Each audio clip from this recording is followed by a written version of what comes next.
working with them.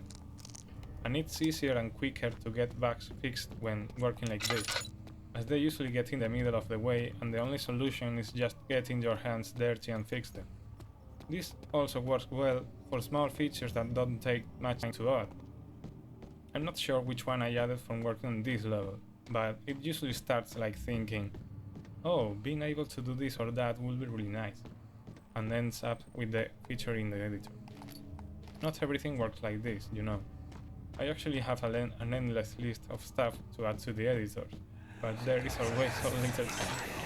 It will come eventually, that's for sure, or maybe. Stay awake. Can you feel the syringe? No, I can't feel anything. Alexander? Yes. Soon, I won't even be able to move, will I? Your life is safe. I don't doubt that. But will it be worth living?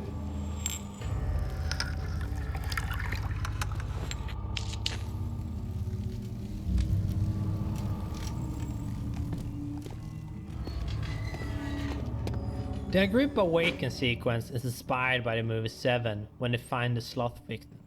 I thought that scene was really disturbing, so it stuck to me. Writing the design of the Agrippa event, it came to mind instantly. A fun thing about Agrippa is that it was first supposed to be a severed head that was placed at several locations in the game. It then later turned into the guy that is in the game now. If you wonder why he does not have a lower jaw, then that's because we did not have the resources for voice sync. It was then worked into the story though, as Alexander does not want him talking when he shouldn't.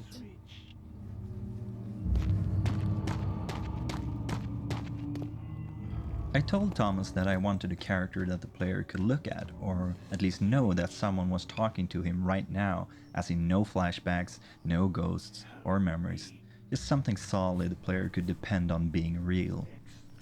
However, actor is really expensive stuff. You need a voice, a model, textures, animations, behavior. So we finally came up with this idea about a stationary character so we could cut down on animations and behavior. At this time, Agrippa was just a character, a real historical character actually, I had used as the writer for a letter found in the first stages of the game. But we upgraded him and made him a part of the plot. The reason I find him so valuable is that he joined the ranks of Daniel and Alexander, making this so much more complex and intriguing. And of course, it also quite naturally led to the split ending thing. You worry too much. Alexander is toothless without an arm. Yes. That's not very promising at all. The sectum is basically impenetrable, but I'll guess that by more. It could be breached by another, but Alexander broke his, my old, a long time ago. Really? Well, if you tell the truth, by all means, seek out the pieces of the broken orb and mend away. I believe he uses them for torture now. They practically leak matter, which is quite useful, I understand. There should be 6 of them. Look around the fire and the transit. You should be able to find them there.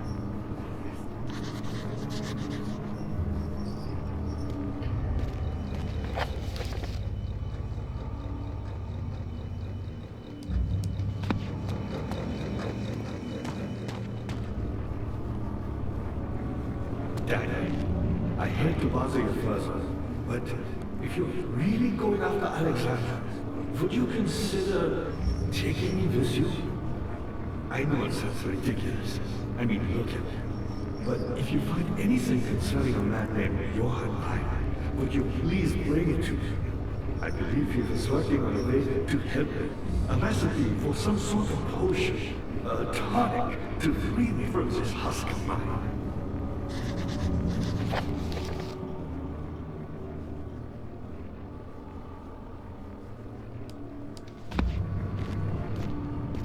Who, me? I'm Heinrich Cornelius Agrippa.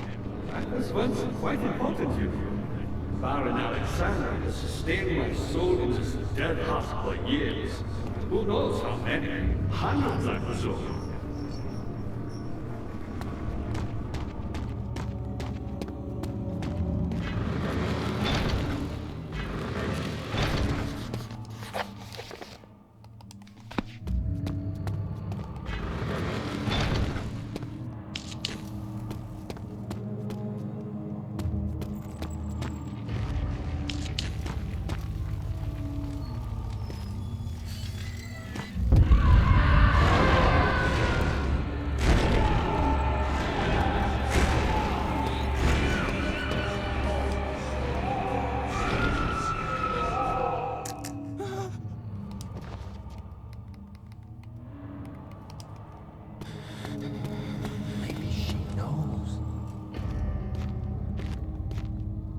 Back on the level editing, it was an interesting experience to say the least. I started with the room with the door leading to level 22 and made my way up from there. I managed to build a reasonable base in a bit over a week's time. It took a bit long, having into account that not all models needed for the level were available at the time I started working on it, and that, blaming my inexperience in level building, I had to remake some parts a lot of times, like the room I started with.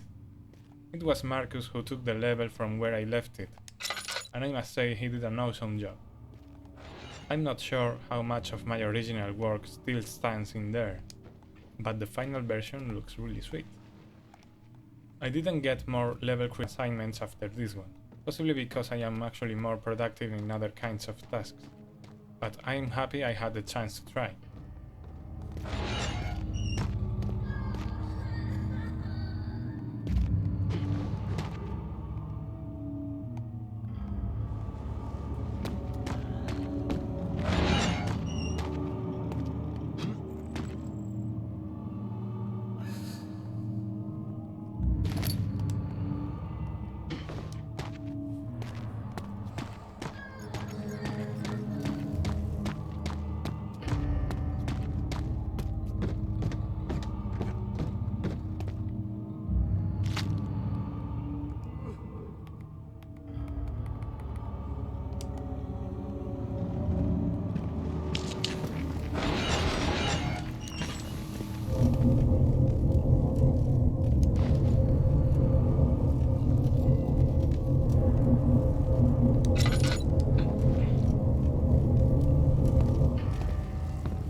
I know this. I've been here already. I know this taste. A taste of Damascus rose obfuscating the truth in a dim haze. They may sweep the traces from my memory, but my body remembers. These cuts speak volumes, even though my mind remains silent. They'll be back. They will be back.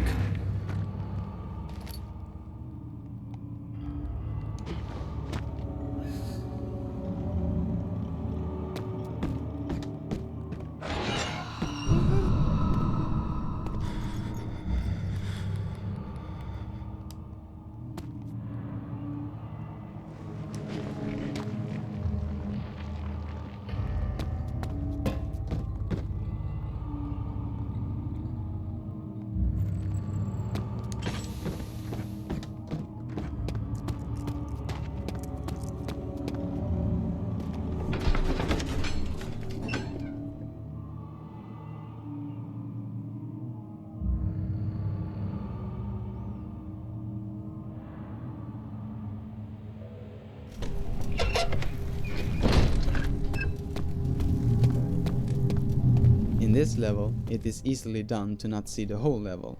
If you have all the ore pieces when coming here, you will get captured at the start and will not get a chance to see the rest of the level.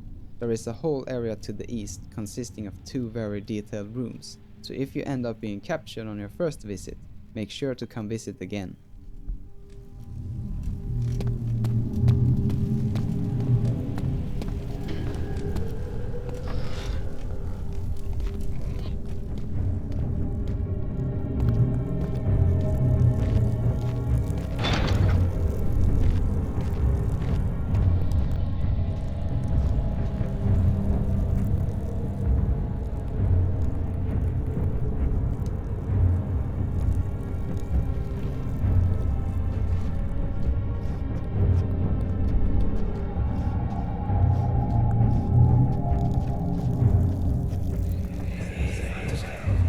Just a little further. It's like Orpheus descending into the underworld. Are you hiding something? What do you mean? Never mind. Your intuition is remarkable. I'm not sure I'm following. It doesn't matter. It's just a myth after all.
torture chancel was an interesting level.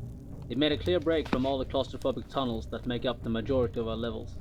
It also presented a challenge since we had to fill that space with interesting pieces and still be able to run it on older computers.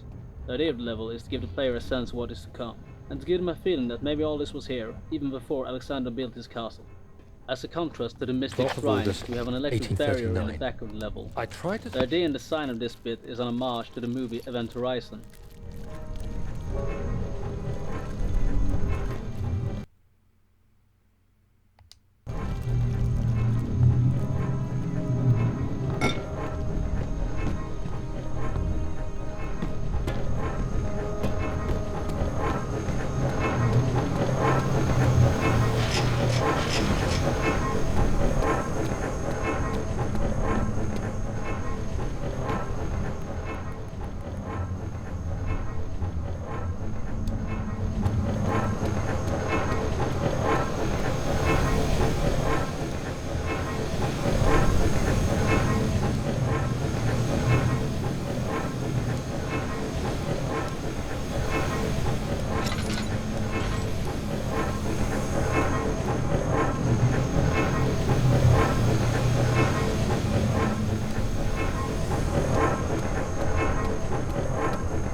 Daniel? If so, blame yourself.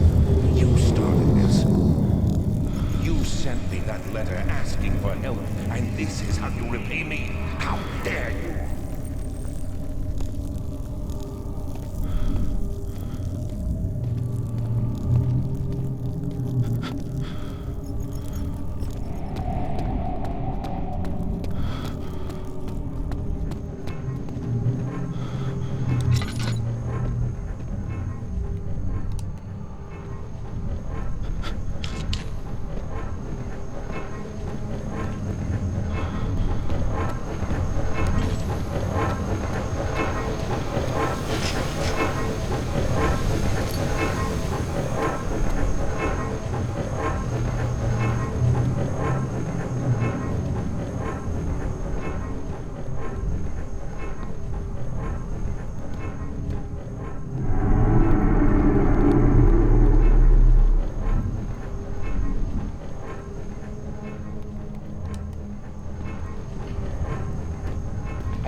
These cells are meant to hold prisoners who are under treatment.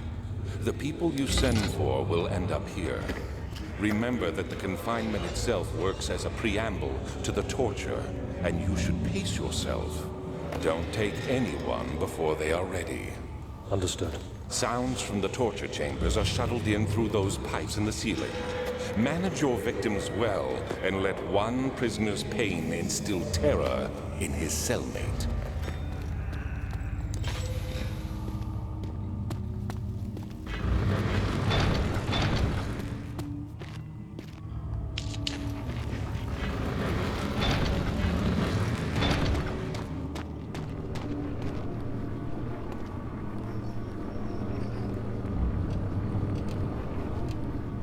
Alexander is quite impressive in many ways.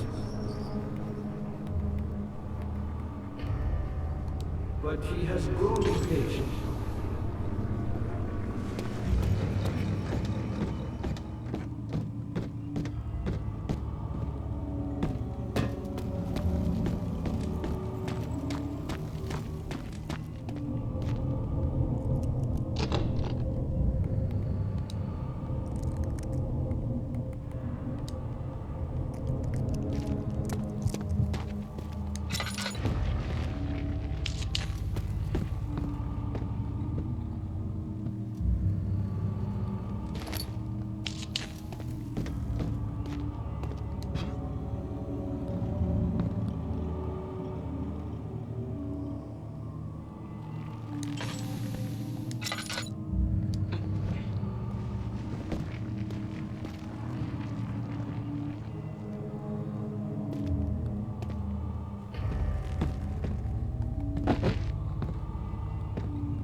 thing about me using the tools I am dedicated to develop is that I could get a close view on how they feel when working with them.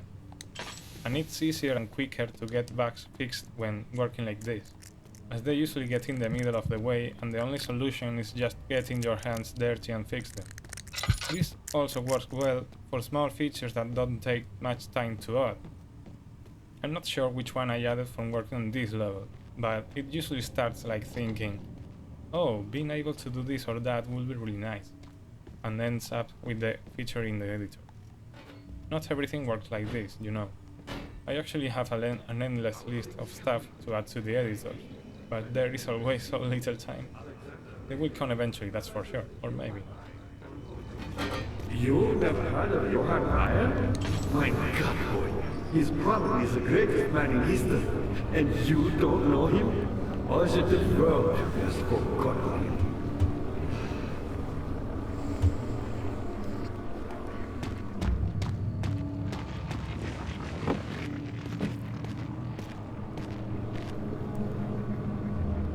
Meyer was my pupil. My pupil. Yes, I do take pride in that. Is it so wrong?